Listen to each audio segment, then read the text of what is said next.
జంజీలు ఇప్పుడు కాక్రోచ్లు అంటున్నాం.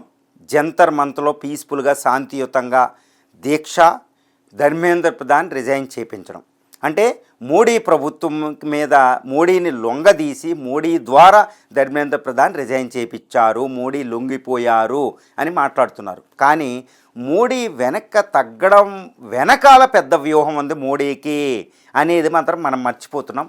దాన్నే నేనేమంటానంటే జంజీలపై మోడీ మంత్రం, మోడీ విశ్వగురు మంత్రం అని నేను చెప్తాను.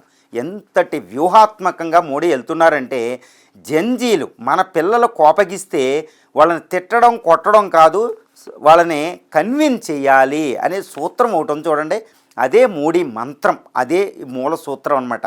ఏ విధంగా అంటే మోడీ చాలా జాగ్రత్తగా వీళ్ళని టేమ్ చేస్తున్నారన్నమాట. చాలా జాగ్రత్తగా కంట్రోల్ చేసుకుంటూ దారికి తీసుకురావడానికి ఒక మంత్రాన్ని ప్రయోగిస్తున్నారు. మోడీ మంత్రం చాలా వ్యూహాత్మకంగా, చాలా ప్రొఫౌండ్గా, చాలా లోతుగా ఇది కనపడుతుంది. మోడీ మరి సక్సెస్ అవుతారా లేదు చూపు ముందు మోడీ మంత్రం ఎలా ఉందో చూడండి. ఆయన ఏం చేశారు రీసెంట్గా చూడండి. ఆయన ఎలా ఉంటారంటే Skyroot Aerospace Vikram one satellite first private ఈ యొక్క స్పేస్లో ఒక స్టార్టప్ పెట్టి హైదరాబాద్ నుంచి ఫస్ట్ స్పేస్ శాటిలైట్ సక్సెస్ అయ్యిందండి. అది ఎవరు చేశారు? ఐఐటియన్స్ జంజీ. ఎవరంటే ఇద్దరు కుర్రోళ్ళు, శ్రీ పవన్ చంద్ర, శ్రీ నాగ భరత్.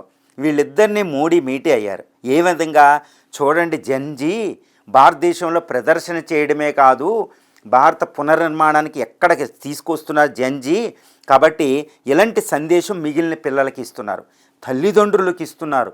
చూడండి పిల్లల్ని ఇలా చూడండి, ఇలా చూడాలి, ఇలా కాదు, వాళ్ళని దారికి తేవని అందరికీ ఇస్తున్నారు. ఎంత అద్భుతమైన సందేశం. ఇదే టైంలో చూడండి, ఇప్పుడు చాలా రోజులైంది, ఇప్పుడే వాళ్ళని ఎందుకు మీట్ అయ్యారు ప్రైమ్ మినిస్టర్ మోడీ అంటే ఆ ఫోటో చాలా సందేశాత్మకంగా ఫోటో ఉంటుంది. అది మోడీ మంత్రం అంతా లోతుగా చాలా గర్భంగా ఉంటుంది అనడానికి అదొక సూచన నేను చెప్తున్నాను అనమాట. తర్వాత ధర్మేంద్ర ప్రధాన్ని జంజీలు డిమాండ్ చేసినట్టే వాళ్ళు డిమాండ్ అనుకూలంగా రిజైన్ చేయించారండి. ధర్మేంద్ర ప్రధాన్ ఇంకొక శాఖ ఇవ్వొద్దన్న ఆ డిమాండ్ వాళ్ళు ఏమడితే అది ఇచ్చేశారు. అక్కడ మళ్ళీ కొత్త విద్యాశాఖ మంది తెచ్చారంటే మీ మాట నేను వింటాను అని చెప్పిన పిల్లలారా మీ మాట నేను వింటానని చెప్పిన తర్వాత ఇంకొకటి చెప్పాలి కదండి ఇది. తర్వాత వాళ్ళు అడిగినట్టే విద్యా సంస్కరణలు తీసుకొస్తున్నారు. అంత ఈజీ కాదు, ఎందుకంటే హై పవర్డ్ ఇది ఎవరు నీలాంక్ అని అధ్యక్షతన హై పవర్డ్ ఒక ఎడ్యుకేషన్ కమిటీ అనమాట. అందులో ఐఐటియన్స్ ప్రముఖుల ఈ విధంగా విద్యా సంస్థ లీకేజీలను అరికట్టడం ఎలాగా, కొత్త ఎగ్జామినేషన్ ప్రొసీజర్ ఎలా ఉండాలి, ఇవన్నిటికీ ఒక కమిటీ వేయడం జరిగింది. ఈ కమిటీ జంజీని చాలా సమాధానపరిచిందని చెప్పొచ్చు అనమాట. విద్యా సంస్కరణకు ఆయన దిగాడని. తర్వాత ఇంకోటి ఏంటంటే పార్లమెంట్లో పిఈఏ అమెండ్మెంట్ బిల్ పెట్టాడు. పబ్లిక్ ఎగ్జామినేషన్ అమెండ్మెంట్ బిల్లు 2026 పార్లమెంట్లో వెంటనే ఇంట్రడ్యూస్ చేశారు. దాని మీద చర్చకే వెళ్ళిపోయారు. అది చూసుకోవాలి. అది కూడా జంజీని సమాధానపరుస్తుంది. ఈవెన్ కాక్రోచుల సపోర్ట్ని కూడా కింద తీసేస్తుంది. ఈసారి మళ్ళీ కాక్రోచులు జంతర్ మంతర్కి వెళ్తే మోడీకి ఎగ్నెస్ట్గా అంత ఈజీగా వెళ్ళరండి. ఎందుకంటే ఆయన ధర్మేంద్ర ప్రధాన్ తప్పించారు, కొత్త విద్యాశాఖ మంత్రిని పెట్టారు, ఒక హైపవర్డ్ కమిటీ నీలేంకని ఆయన ఒక తటస్థత ఆర్ఎస్ఎస్ బ్యాక్గ్రౌండ్లో అవి కూడా లేవు ఆయనకి.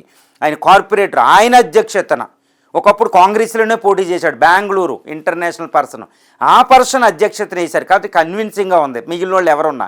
కాబట్టి వీళ్ళని కన్విన్స్ చేస్తున్నారు. పార్లమెంట్లో యాక్ట్ పెట్టారు. ఇప్పుడు కాక్రోచ్లు ఏ విధంగా వెళ్తారు? కాబట్టి అంత ఈజీ కాదు ఇంకో మూమెంట్ చేయడం. చాలా జాగ్రత్తగా వాళ్ళని నయానా భయానా అన్ని విధాలుగా మోడీ మంత్రం వేసేస్తున్నారండి. ఇప్పుడు విద్య కింద ఆయన మాట్లాడుతున్నారు. తర్వాత రీల్స్ ఒక ట్రెండ్ అంతా మార్చేశారు. రీల్స్ చేస్తూ మై ఫ్రెండ్స్ ఇలాగ అంటే విద్యార్థులకు దగ్గరగా ఆయన సంబోధిస్తున్నారు. సో ఇదొకటి, ఇది మోడీ మంత్రం అనమాట. జంజీని సమాధానపరచాలి, వాళ్ళని శాసించడం ఆదేశించడం కాదు, సమాధాన పరిస్థితి పిల్లలు వింటారని ఒక మంత్రం, ఒక సూక్తి ద్వారా ఆయన వెళుతున్నాడని చెప్పవచ్చు. మరి మోడీ గారు సక్సెస్ అవుతారా? ఇది కూడా మనకి ఇంపార్టెంటే కదా.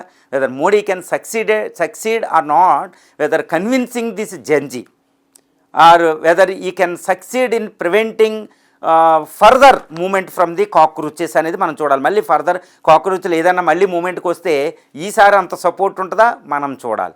మరి మోడీ ఏంటంటే ఇప్పుడు ప్రస్తుత మంత్రం అనేది ఇంకా కొన్ని చేస్తేనే, అదర్వైజ్ ఆ కాక్రోచ్లు అలాగే ఉంటారు. కాక్రోచ్ పార్టీ అసంతృప్తి అలాగే ఉంటుంది. ముఖ్యంగా ఏంటంటే ఇప్పటికి జాబ్లెస్ గ్రోత్ ఉంది 7% యావరేజ్ తిరుగులేదు, fastest growing economy, but jobless growth.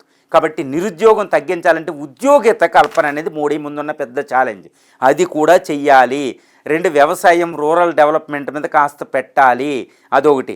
తర్వాత ఉచిత విద్యా వైద్యానికి చాలా పథకాలు తీసుకురావాలి. ఈ 2 తీసుకురాకపోతే చాలా ప్రమాదం. మోడీ ఎన్ని మంత్రాలు వేసినా ప్రజలు ఒప్పుకోరు. అపోజిషన్కి, కాక్రోచులకు అవి పెద్ద ఆయుధాలు. అందువల్ల ఉచిత విద్యా వైద్యానికి ఏమైనా పార్లమెంట్లో చట్టాలు తీసుకురాగలిగితే మాత్రం చరిత్రలో మోడీ గారు ఉంటారు, ఇవన్నీ ఉంటాయి. అంతేగాని divide and rule, political gimmicks కింద, అంటే ఈయన ఏదో మోడీ గారి మంత్రం ద్వారా మనల్ని అణచడానికి ట్రై చేస్తున్నారని చెప్పకూడదు. మోడీ గారు చాలా జాగ్రత్తగా మనం అడిగింది ఇస్తున్నారు. మోడీ గారు మనకు నమ్మకంగా ఇస్తున్నారు. ఆయన ఏదో రాజకీయాలను ప్రయోగించడం లేదు, చక్కగా చేస్తున్నారు. మన బాధను విన్నారు అని జన్జీకి, జన్నాల్పాకి చెప్పగలిగితే మాత్రం, వాళ్ళని ఒక్కసారి ఆ నమ్మకాన్ని కలిగించగలిగితే మోడీ గారు, ఆయన మంత్రం అనేది సక్సెస్ఫుల్ అవుతుంది. ఏదేమైనప్పటికీ కాక్రోచ్లు ఈసారి మళ్ళీ ఉద్యమం జరిగితే మోడీ గారు రంగంలో దిగారు కాబట్టి ఈసారి అంత ఈజీగా కాక్రోచ్లకు దేశవ్యాప్తమైన సపోర్ట్ అయితే ఉండకపోవచ్చు.